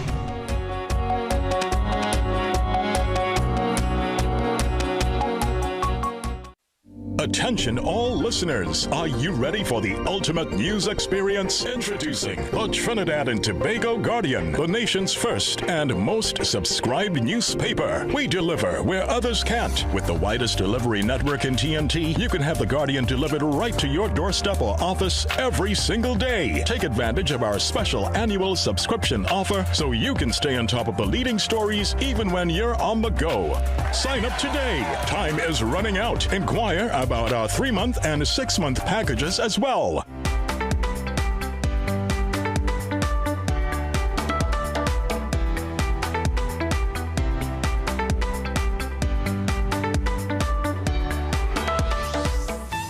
Welcome back. As mentioned, in observance of the 10th anniversary of the passing of Makandal Daga, there's going to be a great coming together this Saturday. Music, of course, at the center. And to bring all the intimate details, Mbao Mohini joins me, chairman of the NACC. Always great to see you, Mbao. Great to have you. My pleasure. Pleasure. And you're in good company because Rondell is here, Rondell Graves, Vice President of Generation Next. My brother, welcome. Thank you. You know, yes, man, great to have the team. And to celebrate a man of such distinction is important, but to do it under the context of the music. It's called Hail the Chief. Walk me through what's in store, time, opening, the duration of the show, and where is this happening on Saturday? I'm seeing Yui. Which one? Well, clearly the Daga Hall. Okay, well, it's a pleasure to be here, and good morning to the viewers. The Chief Servant passed on the 8th of August, 2016. So it's literally to the date? Yes. 10 years to the date, to the actual date. And the kind of person that he was, actually, that sometimes they are unexplainables. So he died on the 8th, and he was buried on the 13th of August, which is his birthday. Wow. Yeah, that is the Chief Servant Makandal Daga. There are so many things within this. But we are taking this opportunity to remember his contribution, to remember the personality, and to try to project that, because, as they say, a prophet is not usually honored in his own home. And this country does not know Makandal Daga, although I would be, I know I can't be proven wrong in stating that no one has made the level of contribution that he has made to Trinidad and Tobago and the Caribbean, so that we believe it's important that one, we recognize, and also that we review and portray his contributions and the individual that Makandal Daga was. That's right. Rondell, as we look at the actual show itself, walk me through timing, start time, and where in UWE exactly is Hail the Chief taking place? So, Hail the Chief comes off at 5 p.m. on Saturday, the 8th August. That's this Saturday coming here. How am I involved? I am the Vice President of Generation Next, Culture, TT. The Chief Makandal Daga, being a champion for the culture of Trinidad and Tobago, would have formed Generation Next Festival tent 20 years ago. He saw a need for a space for young Calypsonians because, there are a lot of talent that get left by the wayside because we only have so much in the so-called big tents and not everybody could get there. So he formed the Generation Next Festival tent 20 years ago. Today, Generation Next have grown into more than just a tent, but a cultural hub. So excellent. So we participate in dance and drama, music. So in a sense, it's almost paying homage to the founder of this tent, the man who created the space. Right, so we partner in with the NACC. Excellent. To carry out this project on the 8th. So it's a musical celebration, I would imagine, everything from Kaiso to Rapso to drumology. What's the entertainment lineup for Saturday? I will pass it back to talk to me. So a lot of Calypsonians would have interacted with the late Chief over the years. We have it's a musical drama, so you have a lot of Calypsonians like veteran Valentino. Excellent. Singing Sonia, Dwayne O'Connor, Helen Francis. A lot of these Calypsonians would have played or been influenced by him as well and his work. And some who may have also come through Generation X, which was his brainchild. They are going to be doing songs while we dramatize phases of his life coming up from a young age into where he eventually was Chief McCandle Dagger. So they start from Geddes Granger, the boy growing up behind the bridge in Laventille. Straight up the road to becoming president, to going to St. Mary's, to becoming president of the UE Guild. Yes, straight up the road. You know, so lovely. And, you know, Mbao, a man like yourself would have interacted with the chief. Before we even get into the tickets, for those who might not, I didn't get a chance to meet him, you know, what kind of person? I mean, we're talking here outside of the lights, outside of the activism and the holding the powers that be accountable. In a quiet moment, in his quiet moment when away from all the lights and the action, what kind of person? I would say that his activism speaks for who he was, because he believed in people. Yeah. It is something he always tells us: have confidence in the people, have confidence in the population. Just give them the information, give them the direction. They are going to do the right thing. And under his leadership, NJAC established what he called people's parliaments. And those parliaments actually functioned in 1970. And when I say function, I mean made decisions and carried them out. As one person said, there was a parallel government. The government in the Red House and the true government on the streets of the country. The people's parliaments were held in different parts of the country. I could give you one example. For example, the march to Caroni and down to Couva, because originally it was Caroni, but when the demonstration reached there, they said, look, Chief Servant, if you want to get to the heartland of the Indian population, you have to take this down to Couva. And he's not the man to say, okay, we'll go Couva next week. In as much as the challenge of the distance, the demonstration went straight on the Couva. And the People's Parliament was held there that night, where a decision was made that the Tate and Lyle control of the sugar industry must be ended, and it must be in the hands of our people. Within 5 years, we had Caroni Trinidad Limited being established. Amazing. With that goal having been achieved. Great. And that's just one example. Great piece of history. But I want to give you a little perspective on the man himself. As I said, he believed in people. And through his leadership, a number of institutions were established, because the saying was in 1970, old and young all belong in the new society. No discrimination. Your entitlement was not based on how much money you had, your education, your ethnic background, or any such. All belong. And therefore, you had institutions being established coming out of NJAC, like the National Women's Action Committee, which is still active. They had a conference just recently dealing with menopause. And you had the youth organizations, old and young, all belong. Understand. No, and I mean, listen, I think we have to definitely put aside a day to really go down into that deep history, bring some pictures and footage, man, because I'm so excited, but I know we have limited time, and I want us to get to the, hold on to this. This will be on sale. Excellent. Look at that. It will be on sale on Saturday, yes. Thoughts of the Chief Servant. As we look to wrap things up, where can we get tickets? And are tickets still readily available? And let me know the cost factor. Walk me through it. It's $200. Yes. You can get it at our headquarters, or from our members, or from Generation Next, as well as you could purchase it online. Ticketsecure.com, all caps. And the tickets cost $200 each. Yeah, boy, the chief, boy. This is a man I really wish I would have met. You know, I don't think I ever really met the chief, and I would have seen him. But I just would like to give two circumstances. to show you the kind of person he was.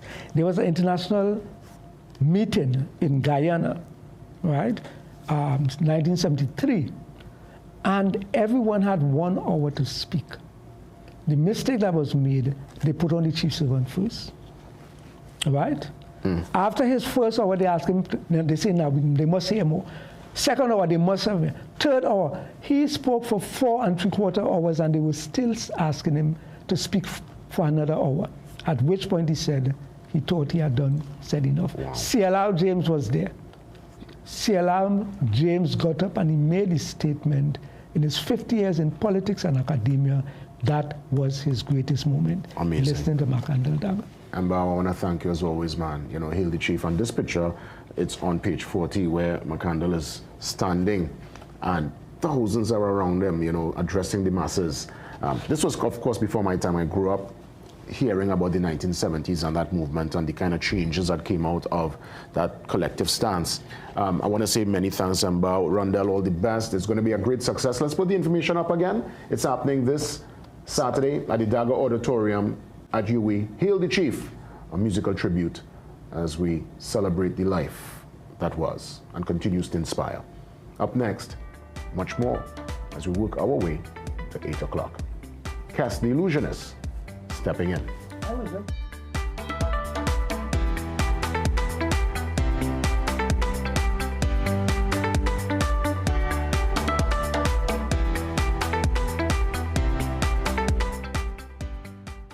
Recession have you down? Don't lose hope. Head on down to Tire Clinic for the recession deals. That should big savings with our road hazard warranty on Dunlop, Sumitomo, and Falcon tires.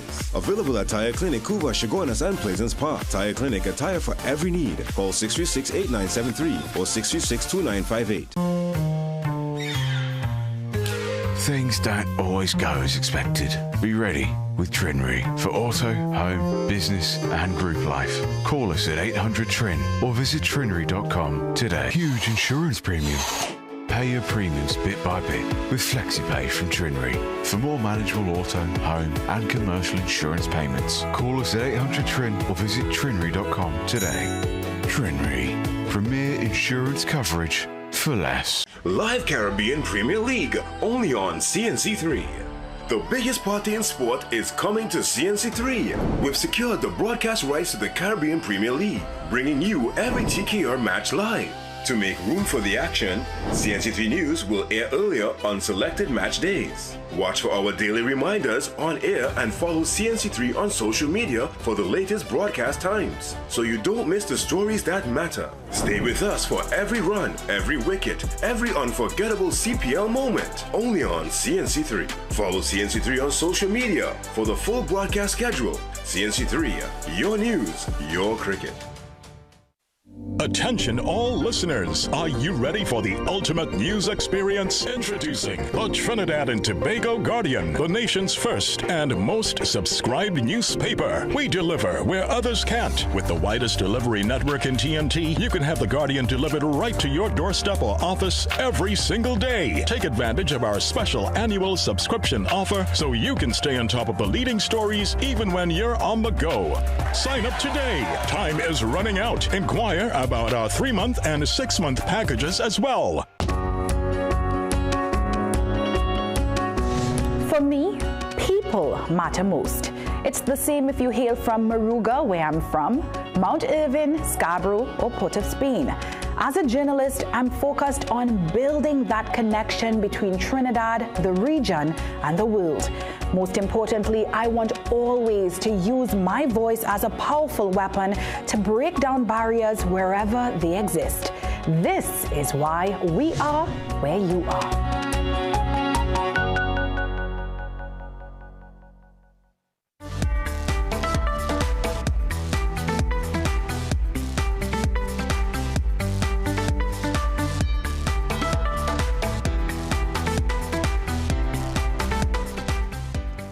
Did you know it was about 16 years ago I met this young man, Cass the Illusionist. He was brought to my attention by a good friend of mine, Brendan Braffett, who I went to school with. And I was in another place. And if I'm not mistaken, I probably would have given Cass's first TV interview back in... And that is correct. That's back in 2010. Look at that. Wow, 16 years ago. And I must say, bro, you've kept entertaining. You keep on evolving. You are the premier illusionist, I would say, not only in Trinidad and Tobago, but may I say probably the region, because I can't think of anybody else that, in terms of showmanship, the way you put together your production. And I know that's obviously what people are going to experience on Sunday. Thank you very much. Yes, definitely that and much more. Nah, real happy for you, bro. Every year goes by, we try our best to do better than before. Nah, I'm really happy for you, man. You've been able to, this is you. You found your passion very early in life and you're stuck with it. Yes. We really try to keep the momentum up by always creating new stuff. Like I said, always being better than before. So when you met Speed, but like you blew Speed mind, right? I blew everyone's mind, and could you believe that trick that I did there was 13 years old? Wow. I came up with that idea, a different way of pulling a bunny out of a hat. We did that 13 years ago. Wow. And it was so nice to see everyone's, well, we got more views, if you understand what I'm saying. So I got to see a whole batch of new people get to enjoy it. Something that I did many years ago. Now I remember, some of the tricks you would have done even with me, I like, wait, like you're so smooth now, like you don't know, you know your magic, you know your science, right? But the level of it is tremendous. So talk me through. Sunday, it's a family show. Yes. I'm seeing start time around 4 o'clock. It's kind of early something? Yes. We cater it for kids and working adults as well. So excellent. The show is on Sunday the 9th. It is for 4 p.m. It should finish around 6:30. Excellent. And this is just yourself, any other illusionist, or just this is from start to finish, tricks? Start to finish, it's us. It's me and my team. We are called Team Cass the Illusionist. And from start to finish, it's just non-stop magic. Oh my goodness. Tickets at the box office and Wells?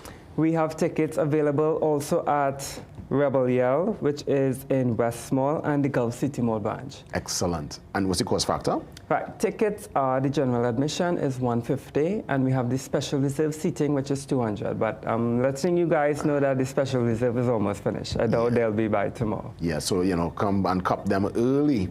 This is a one day, one show. Any plans to, because I know it will be successful. I'm going to speak that into the universe.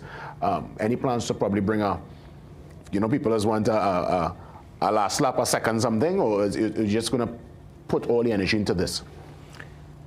Every year we try to do one major concert, right? So that is at Queen's Hall this year. But we were thinking to do something this year for our South fans as well. Yes. I feel it should go down south too, And for the first time, I will let you guys know, everyone has been messaging us. Yes, we are doing our South show this year, but it's later on. It is in November for Halloween. Oh! Time in. I love it. Before we get back into the show, and I see you bring bags, so I don't know. We might bring a bag, right? I don't know what's going on. But I always have we all know magicians always walk with bags, right? Something up the man's sleeve, I don't know what's going on, right? But I want to ask. Yes, sir. For bookings and just someone wants to take their birthday party, their celebration up a notch and bring you in, how do they contact you directly, Cass? They can contact us at 791-2504. Once again, that's 791-2504. You can just shoot us a WhatsApp, or this is the modern age, Instagram, Facebook, Cass the Illusionist. That's Cass with 2 S's. Yes, that's right. Listen, Cass, I'm going to sit back. I see a pan. I see the man have a pan, the man have a bag. Something must... blow my mind, bro. Blow my mind. Don't get too excited, right? We're just going to do something nice and simple today. This is the morning brew. We take it easy in the morning, right? So quick question. Tell me, when you were small, what was your favorite subject in school? I'd like history, You like history? History, yeah. History and English, yes. So what do you think you were going to do with that?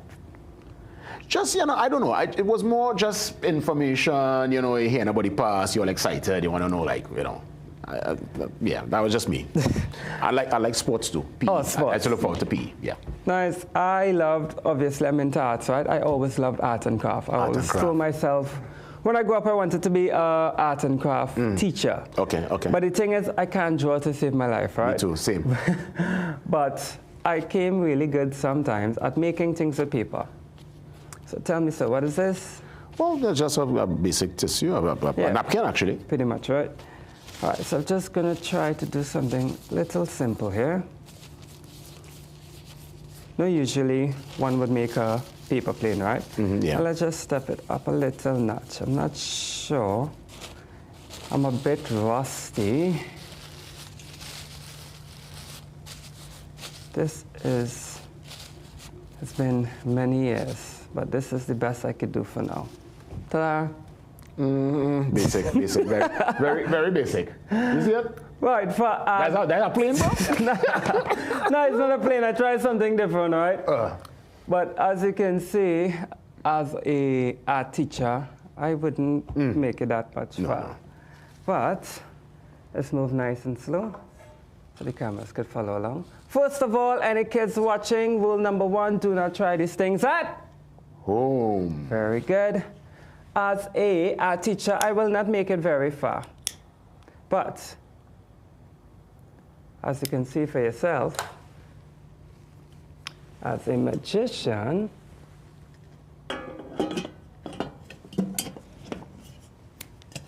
I can do it better, right? No, don't do me that. Stop, man, pull out that bunny. Where that come from, partner? Yo! And this is Bubbles. Bubbles? This man pull a bunny out of a pan. Bubbles? Why you do that? Bubbles? Hi, Bubbles. Oh, Bubbles, so sweet. Oh, I want to say you're amazing, bro. You are amazing. Thank you so much. How do people find you online, bro? Right, you can find us online at Kes The Illusionist. We are on all social media platforms. Like I said, it's Kes with 2 S's, Kess, The Illusionist. I mean, sure, you see where this rabbit, you see where this bunny come from? This is crazy. And this is absolutely nothing compared to our concert on Sunday. Like I said, it is almost 2 hours long. You get more animals, predictions, you get to see things disappear, appear, and we are actually doing an illusion that has never before seen in Trinidad and Tobago, performed by me and my team. This is going to be probably the biggest trick to date. Yes, it is. Wow. And it is the hardest of all. This bunny's so nice. Oh, Bubbles. Everybody's so calm. The Bubbles just cool. Come, Bubbles. Look, Bubbles here. Hey, Bubbles. It's me, Bubbles. It's bunny, ow. Hi, Bubbles. Hi. Kes. All the best, my brother. Great to see you. Thank you very much. And 16 years, my brother. Again. And going strong. Wow. Give the man his first TV interview, you know, and full circle moment, you know, back at it again. I'm doing my thing, you're still doing your thing. We're still here, bro. Always. Yeah, much love. Kes The Illusionist, this Sunday, Queen's Hall. Make sure, check him out. Up next, Remy Rambungshan, the Puppet Pavilion Creative Workshop. Remy joins me next.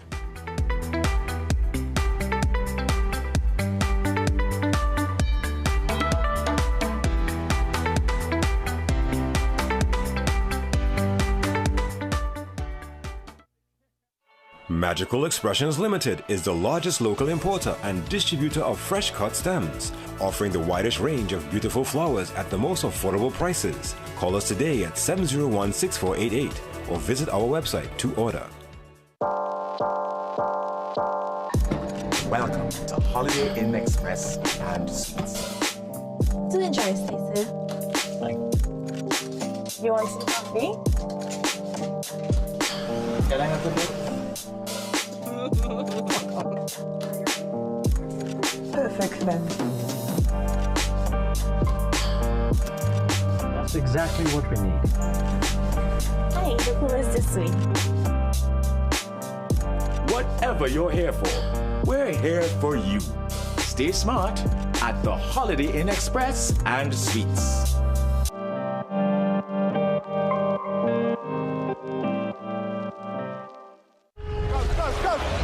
The biggest party in sport is back.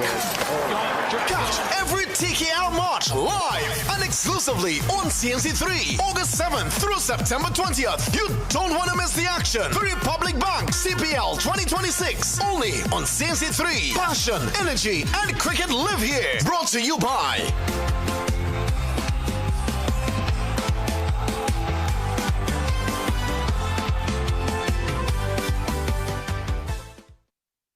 my man Andre.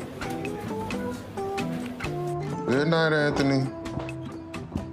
7 years with the company, and we couldn't do it without Antoine. Happy birthday, dear Alejandro. Happy birthday to you. Who's Angelo? We're like coworkers who don't forget your name. I'm Angelo. CG United. Good like that.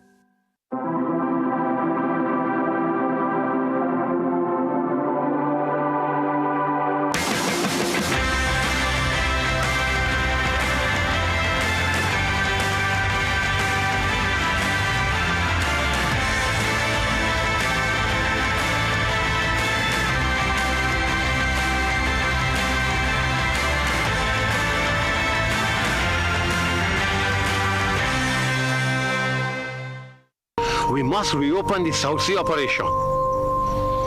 There are tons of goodies to be released before the end of this month. And I expect your cooperation. At the end of the month? But that's crazy. In this business, there's only one way to solve your problems. If you don't do it, I will. Simple as that. I don't mind, really. In Westwood Park, nothing stays hidden for long. Watch the drama unfold. Saturdays at 7:30 p.m. Only on CNC3.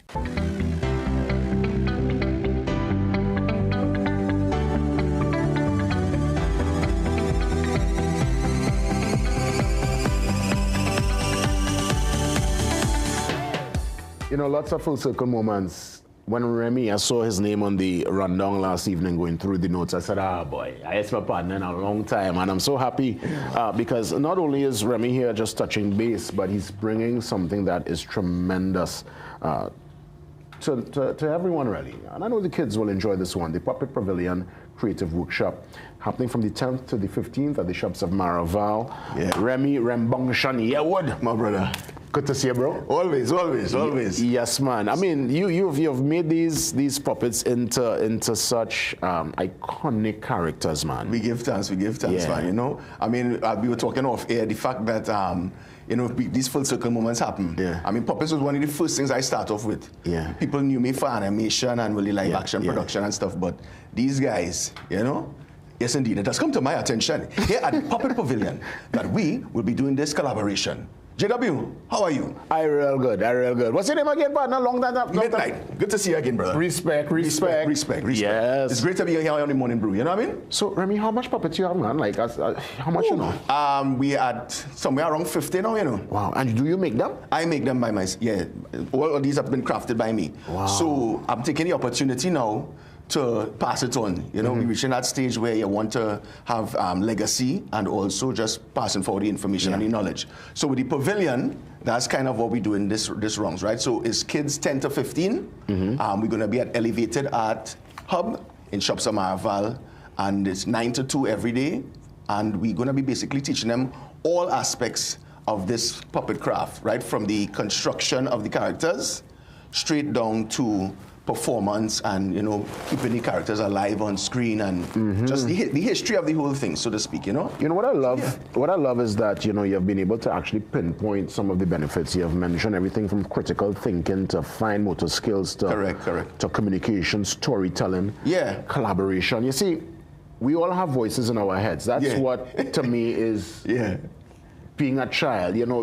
Remember you used to do that with your toys, you know? Correct. Your toys had personalities. Your G.I. Joes had personalities. And I'm going to tell you something too I realize, like, as big as it get, when I put on a character, the baddest, toughest person, laughing, having fun, you know, and interacting with character is almost sometimes they totally forget I'm here. But what I'm saying too is the great thing I've noticed as well is interacting with the kids, right? It brings a confidence because sometimes you have this added shield, right, where you could express yourself, say things that you might not necessarily be comfortable to say, right? So it's cognitive skills, self-expression, self-confidence, so many things happening, right? You know, public speaking. So Puppet Pavilion, you know, as I say, you're going to have the fun, because we're crafting from start to finish. Actually, let me switch up now, because we'll be showing them how to actually make the puppets, right? So you can check out Midnight here. Hold on Midnight. Right, and then with this guy, he's what we'll call like a generic puppet, right? He's just a template puppet, right? So this, we'll be giving them patterns, and this is the start-off point from which they'll be making, right? Look at this boy, look at him. Right? So the way he is, right, he's modular right now, but basically, this is a start-off point for which to build your puppet, right? So we're giving them these patterns, and he's called the Smalley, and we keep it rolling. And since you have on one of the dogs, let me bring on. I'm gonna put it on the.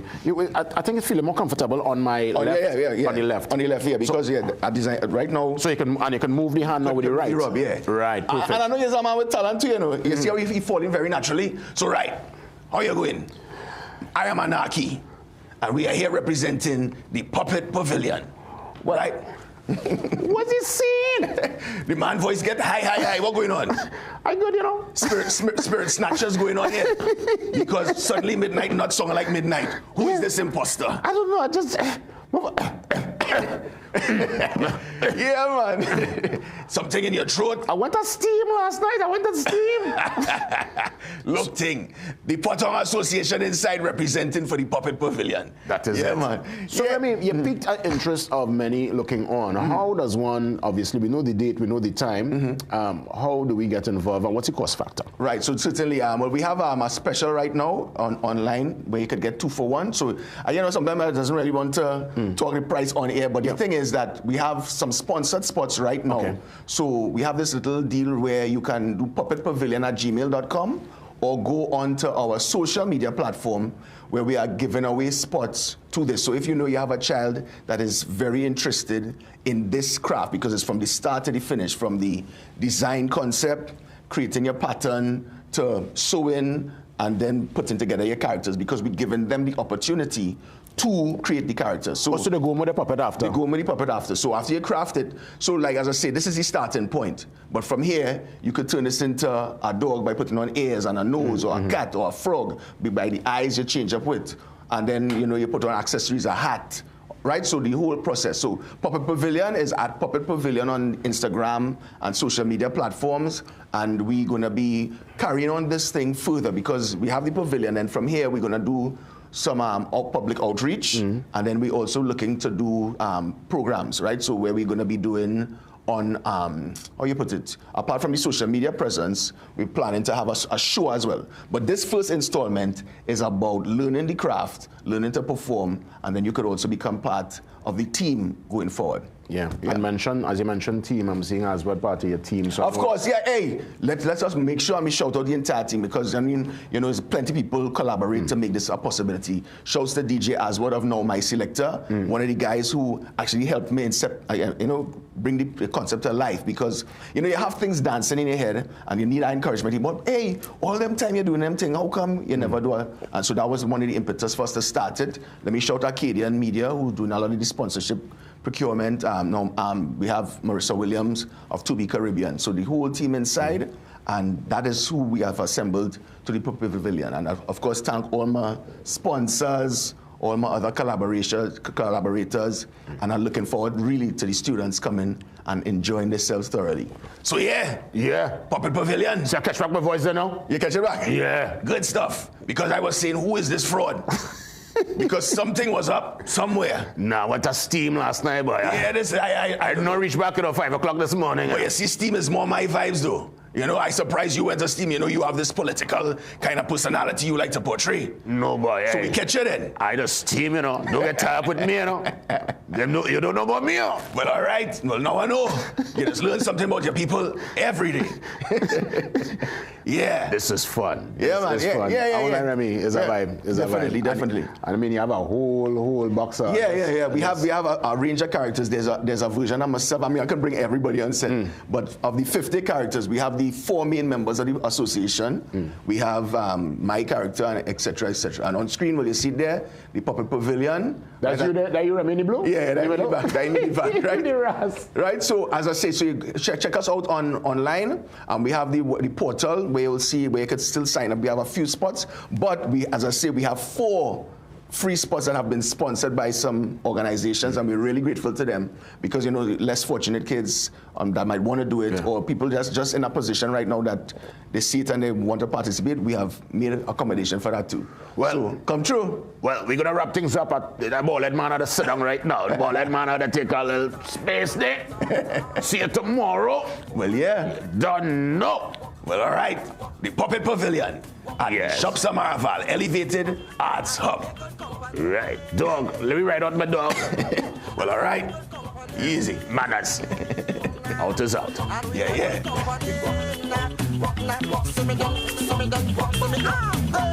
don't dictate all the place, but now.